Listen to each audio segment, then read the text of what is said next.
The desert night was silent except for the distant thrum of helicopters.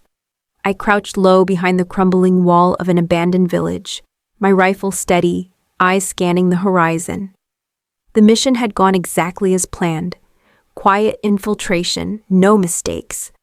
That's what my team expected from me. Discipline, precision, control. Then my sat phone buzzed. No one called me during a mission unless it was life or death. My stomach nodded as I slipped behind cover and pressed it to my ear. Amelia Carter? The voice was urgent, female. This is St. Francis Children's Hospital. Your daughter has been admitted. She's in critical condition. For a moment, the world stopped. The rifle in my hands might as well have been made of air. My daughter? I whispered. My throat was sand dry. What happened? The nurse hesitated. Your ex-husband's wife brought her in. She claims it was an accident, but the injuries don't look accidental. My blood turned to ice. I forced myself to keep my voice steady, though inside, panic clawed at me. You keep her alive. I don't care what it takes. I'm on my way. The nurse lowered her voice to a near whisper. Listen, ma'am. You need to know this. The detective who came by, he won't investigate. The woman who brought your daughter in, she's the police chief's sister. They're trying to bury this. The line went quiet. My hands trembled, but my mind snapped into focus. I had faced insurgents, gunfire, ambushes, but nothing had ever terrified me like this. My little girl, broken and bleeding, and the people responsible shielded by power. Orders screamed in my head, stay on mission, but I couldn't. Not when her life hung in the balance. I broke protocol. I left my post. I ran through the sand toward the extraction point, my comms exploding with my commander's voice demanding to know what I was doing. I'm going home, I said flatly. Court-martial me later if you want. My daughter comes first. The helicopter blades cut the night air as I climbed aboard, my heart pounding harder than any firefight. Some battles you choose, others choose you, and this one had just chosen me. The transport plane shook as it cut through turbulent skies, but I barely felt it. My mind was thousands of miles away, locked on the sterile white walls of a hospital room I hadn't yet seen. Every second in the air was a second stolen from my daughter's life. I replayed the nurse's words again and again. The injuries don't look accidental. Each time, the rage inside me deepened. My ex-husband's wife, Sabrina, had her claws in my little girl. And if the nurse was right, she wasn't just cruel, she was dangerous. The military radio at my side crackled with my commander's fury. Carter, you abandoned an active mission. Do you understand the consequences? I understand, I said flatly, staring out into the blackness beyond the window. But consequences mean nothing compared to my daughter. There was a pause, then the line went dead. Hours later, the plane touched down at Andrews Air Force Base. I moved like a shadow through the hangar, my military gear stripped away, replaced with civilian clothes. I wasn't Sergeant Carter anymore. I wasn't on assignment. I was just a mother fighting for her child. At the terminal, Olivia, my oldest friend, was waiting. She rushed forward the moment she saw me, her eyes wide with worry. I came as soon as the nurse called me too, she said, hugging me tightly. Amelia, your daughter. It's bad, I swallowed hard. Tell me everything. We climbed into her car, headlights cutting through the Washington night. As the city blurred past, Olivia explained what little she knew. Sabrina had shown up at the ER, claiming my daughter fell down the stairs.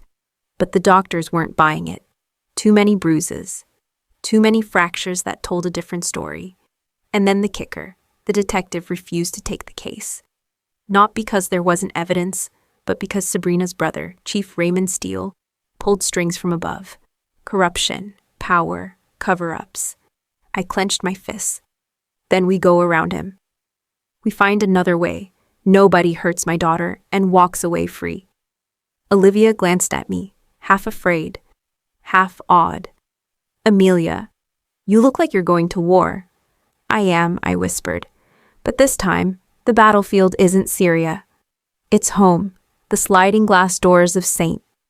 Francis Children's Hospital parted with a hiss, and the sharp smell of antiseptic hit me like a wave. My boots echoed against the polished floor as I strode toward the reception desk, heart hammering harder with every step. "I'm here for Emily Carter," I said, my voice clipped and urgent. The nurse behind the counter looked up, recognition flickering in her eyes. She lowered her voice. "You must be her mother. She's in the pediatric intensive care unit. Follow me." We wound through sterile corridors until we reached a dimly lit room. Machines beeped softly in steady rhythm, and there, in the middle of it all, was my little girl. Emily lay small and pale against the white sheets, an IV line in her arm, bandages wrapping her ribs. Her skin was marked with bruises, yellow, purple, angry red. My breath caught in my throat, and for a moment I couldn't move. "Mommy." Her voice was faint, but her eyes fluttered open. I rushed to her side, sinking into the chair, gripping her tiny hand. "I'm here, baby. Mommy's here now. Nobody's going to hurt you again." Tears burned behind my eyes, but I swallowed them back. I had to be strong, for her. The nurse from the call entered quietly, setting a folder down on the counter. She glanced around before speaking. "I shouldn't be showing you this, but you need to know. These photos, these reports, they don't line up with the story your ex-husband's wife gave us." I forced myself to look. The pictures showed bruises in shapes too deliberate to be accidental. The medical notes described injuries at different stages of healing. My hands shook, not from fear, but fury. "She said Emily fell down the stairs," the nurse whispered. "But these injuries, they're consistent with repeated abuse." A storm raged in my chest. I wanted to march straight to Sabrina, to tear the truth out of her with my own hands. But another part of me, the soldier part, knew I needed control. Evidence, strategy, revenge wasn't enough. I had to bring her down completely. I kissed Emily's forehead, whispering a silent promise. "They will pay for this." As I stepped out of the room, Olivia was waiting, her arms crossed tight. "Well?" she asked, reading my face. "It wasn't an accident," I said, my voice hard as steel. "And I'm going to prove it." Olivia nodded slowly. "Then you're going to need allies. Because Sabrina's brother? He's not just powerful, he's untouchable. At least that's what everyone thinks." I clenched my fists. "Then we'll show them he's not." And in that moment, my mission became clear. The war for my daughter's safety had begun. The hospital corridor was quiet, but I could feel the storm brewing before I even saw her. Sabrina.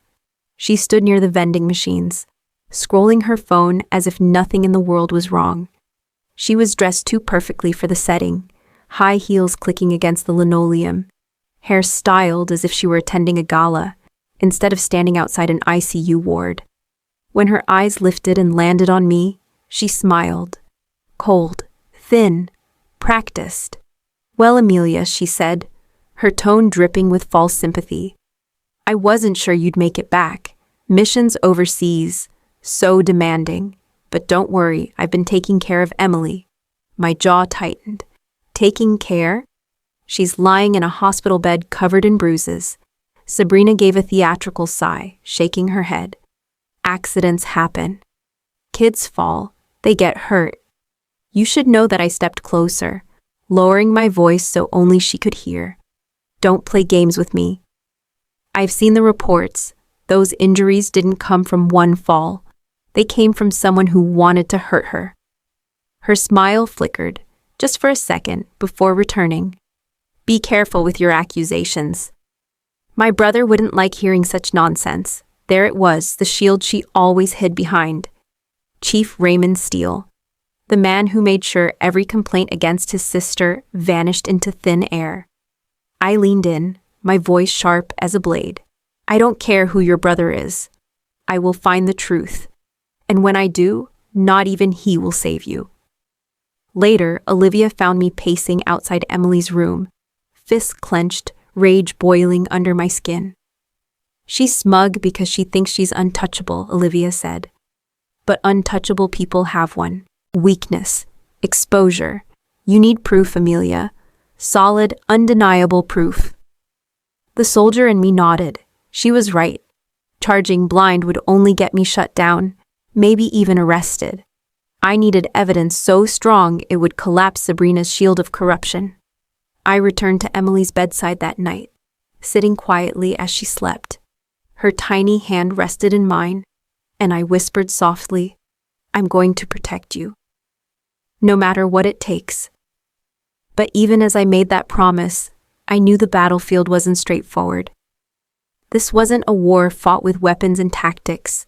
This was a war fought in shadows, where truth, lies, and power collided. And Sabrina had just declared herself my enemy. The next morning, I walked into the precinct with Olivia at my side. I carried the hospital reports, photographs of Emily's bruises, and a rage that burned hotter with every step. At the front desk, I demanded to see the detective on duty. Minutes later, a man in a wrinkled shirt and tired eyes appeared. Detective Harris. His posture sagged, but his eyes sharpened the moment he saw the folder in my hand. "I want to file charges," I said without hesitation. "My daughter was abused. These are the medical reports. The injuries are consistent with—" He held up a hand, cutting me off. "Mrs. Carter, I've already spoken with your ex-husband and his wife. They say it was an accident. Kids fall downstairs all the time." My voice rose. "Bruises in the shape of handprints? Broken ribs at different stages of healing? Do you really believe that's an accident?" For a moment, something flickered in his expression. Guilt, maybe, but it vanished as quickly as it came. He leaned back, sighing. "Look, off the record, you're wasting your time. Sabrina Steele is the police chief's sister. Cases against her don't stick. They disappear." Olivia's jaw dropped. "So you're just going to do nothing? Let a child suffer because you're scared of your boss?" The detective avoided her eyes. "I suggest you let this go." For your own good outside, fury boiled in my chest like wildfire. I wanted to scream, to tear down the entire building brick by brick. But instead, I forced myself to breathe. "This is bigger than her," I muttered. "It's a system protecting itself. Which means if I'm going to take her down, I have to take him down too." "Chief Steele," Olivia said quietly. I nodded. The name alone was enough to poison any chance of justice through normal channels. But I wasn't normal. I had training, discipline, and the will to see this through. That night, as I sat by Emily's bed, I realized something chilling.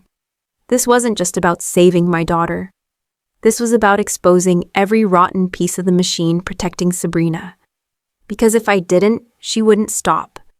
And next time, Emily might not survive. The hospital hallways glowed under dim fluorescent lights. Most visitors had gone home for the night, leaving only the quiet shuffle of nurses' shoes and the distant beeping of monitors. I sat by Emily's bed, watching her chest rise and fall in fragile rhythm. A soft knock at the door pulled me from my thoughts. The same nurse who had first called me Nurse Daniels slipped inside, clutching a manila envelope to her chest. Her eyes darted around nervously before she closed the door behind her. "Mrs. Carter," she whispered, stepping closer. "I don't have long. If anyone finds out I'm talking to you, I could lose my job." I stood, heart quickening. "What is it?" She handed me the envelope. Copies of Emily's scans, injury reports, and photographs. I kept the originals on record, but I wanted you to have these in case they disappear. I opened the envelope, my hands trembling. Inside were pages of undeniable truth. X-rays showing fractures, photos of bruises in deliberate shapes, notes from doctors questioning the stepmother's explanation. "Why are you doing this?" I asked softly. Nurse Daniel's jaw tightened. "Because I've seen this before. Cases swept under the rug because of who the abuser is related to. And I've seen what happens to the children when no one fights for them." Her voice broke slightly. "Emily deserves someone who won't give up." I swallowed hard, the weight of gratitude and rage mixing in my chest. "You've just given me ammunition." After she left, I spread the documents across the small table in the room. Olivia leaned over my shoulder, her eyes widening. "This is it," she whispered. "This is what you need. Proof they can't ignore." "Not enough," I murmured. "They'll still try to bury it. I need to hit them where they can't reach. Somewhere bigger. Federal, public." Olivia nodded slowly. "Then you'll need allies who aren't afraid of Chief Steele." I looked back at Emily, fragile but breathing, and my decision solidified. Sabrina thought she was protected. Chief Steele thought his power was absolute. But I wasn't planning to fight them in the dark. I was going to drag them into the light. I didn't expect the knock on the hospital door at dawn. When I opened it, a tall, broad-shouldered man stood there, his gray hair clipped short, his eyes sharp despite the years carved into his face. "Amelia," he said, his voice firm. "It's Harold Carter. May I come in?" Harold, my ex-husband's father, a man I had spoken to only a handful of times over the years. Always quiet, always watching from the sidelines. I stepped aside, warily. "Emily's asleep." "Keep your voice down," he nodded, stepping inside, his gaze lingering on his granddaughter. His jaw clenched as he took in the IV line, the bruises peeking from beneath the blankets. "I served 30 years in the army," he said quietly. "I've seen soldiers come home with wounds. But this, on a child?" His eyes hardened. "Unforgivable." I crossed my arms. "If you're here to defend your son or his wife, you should leave now." Harold shook his head sharply. "No, I'm here because I know who's protecting them. Raymond Steele has been corrupt for years. I've seen the cover-ups, the bribes, the way cases vanish. But this time, he went too far. He put his hands, through his sister, on my granddaughter." He reached into his jacket and slid a folder onto the table. I opened it cautiously, scanning the contents. Financial records, memos, copies of internal complaints against Chief Steele. All ignored, all buried. "Where did you get this?" I whispered. Harold's lips pressed into a grim line. "Old contacts. Men who still owe me favors. I've been gathering pieces for years, waiting for the right time. I didn't think it would come to this, but now..." He glanced at Emily again. "Now it's war." Olivia leaned over my shoulder, her eyes widening as she skimmed the documents. "This connects Steele to payouts, illegal deals, even dismissed abuse cases. Amelia, if this goes public, it won't just expose Sabrina," I finished. "It'll burn down the shield that's been protecting her." Harold's expression softened, just for a moment. I wasn't much of a father to Thomas. "But I won't stand by while his mistakes destroy this family. You have my support. Whatever you need." For the first time since I returned from Syria, I felt a flicker of something stronger than anger. Hope. That night, as Emily slept peacefully for the first time in days, I sat with the files spread out before me. The nurse's evidence, Harold's documents. 2 separate threads, weaving into a net strong enough to catch a monster. Sabrina thought her brother made her untouchable. But with these allies, I was about to prove just how wrong she was. 2 nights later, I found myself sitting in the back booth of a quiet diner on the edge of town. The smell of burnt coffee and fried bacon clung to the air. Across from me sat Olivia, Harold, and a woman with sharp eyes behind wire-rimmed glasses. "This is Margaret Hayes," Olivia said softly. "Investigative journalist. She's taken down senators before. If anyone can help, it's her." Margaret slid a recorder onto the table and folded her hands. "I don't take stories lightly, Amelia. You say you've got evidence of abuse and corruption. Show me." I pushed the folders across the table. Nurse Daniel's copies, Harold's files, photos, financial records, complaints that vanished into silence. Margaret's eyes narrowed as she scanned the papers, her lips tightening. "This isn't just one bad cop," she murmured. "This is a network. Raymond Steele has been covering for his sister while lining his own pockets. If I publish this, it will explode." "Then publish it," I said firmly. "Let the world see who they really are." Margaret glanced up at me, measuring. "You understand the danger. He'll come after you." Hard, I leaned forward, my voice steady. "Let him try. I faced worse than him in war zones. He won't silence me. The next morning, Margaret passed the files to a contact in the Federal Bureau, Agent Jonathan Reed. When we met him in a dimly lit office, his jaw was set, his eyes blazing. "We've been circling Steele for years," he admitted. "But every time we got close, evidence vanished. Witnesses recanted. Judges dismissed charges. What you've brought us—" He tapped the folder. "This is what we needed." Harold crossed his arms. "So what happens next?" Agent Reed's lips curved into a grim smile. "Next, we raid his house, we seize his accounts, and we drag every dirty secret into the light." For the first time, I felt the tide shifting. That night, as I tucked Emily into bed at the hospital, she whispered, "Mommy, are the bad people gone yet?" I smoothed her hair gently. "Not yet, sweetheart, but they will be soon." And as I kissed her forehead, I knew the battle was entering its final stage.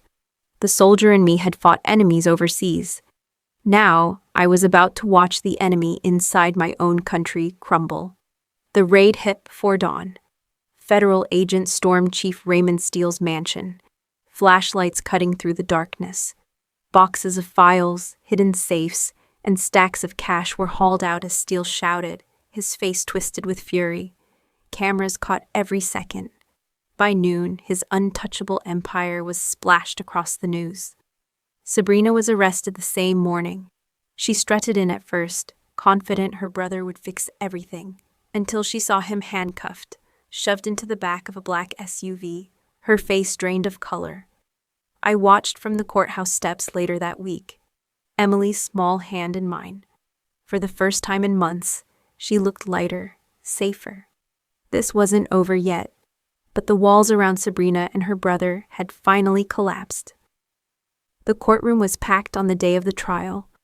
Journalists filled the benches, cameras flashing as Sabrina, Raymond, and my ex-husband Thomas were led in wearing orange jumpsuits.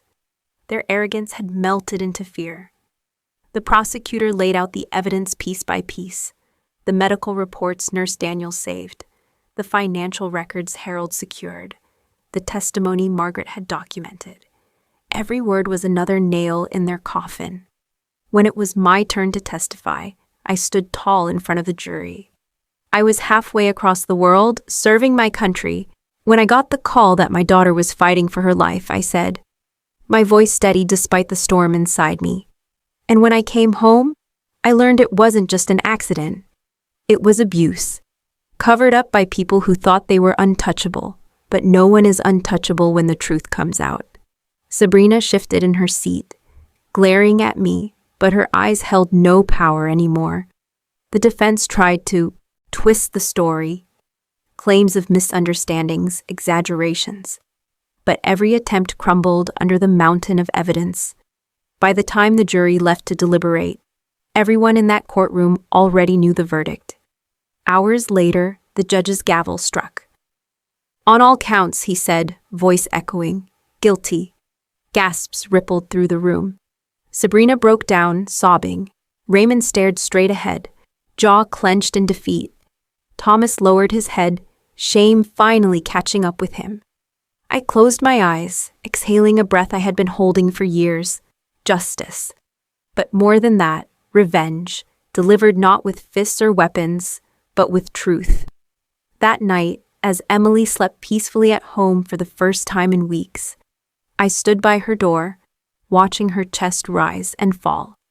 My war wasn't fought in Syria this time. It was fought here against people who should have protected her. And I had won. Weeks passed after the verdict, but the memory of the trial still echoed in my mind. Sabrina was sentenced to 25 years without parole. Raymond Steele, once untouchable, was stripped of his badge and sentenced to 30 years for obstruction, conspiracy, and corruption. Thomas, the man who had once promised to protect Emily, was handed 20 years for complicity and neglect. The empire they built on lies had crumbled. I watched the news coverage with Emily curled against my side on the couch, her small hand gripping mine. The red bow of Sabrina's arrogance, the shield of her brother's badge, Thomas's cowardice. all of it gone. And for the first time in my life, there was silence. A silence that didn't ache, a silence that felt like peace. Olivia came by one evening with takeout. She leaned against the counter, studying me as I unpacked the food. "You're different," she said softly. I smiled faintly.